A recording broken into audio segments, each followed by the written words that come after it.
这今儿这一起啊，就因为这新疆这棉花事件，就各种刷屏，什么拒绝这个拒绝那个，或者一大堆品牌，全都列得倍儿清楚。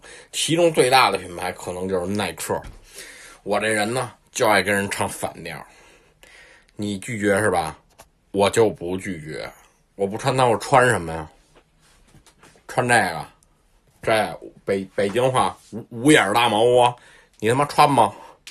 就你们这帮人就典型的嘴炮，知道吗？就跟那过去那义和团似的，借着给你点权利啊，你就打砸抢，欺负老百姓，知道吧？你拒绝有蛋用啊？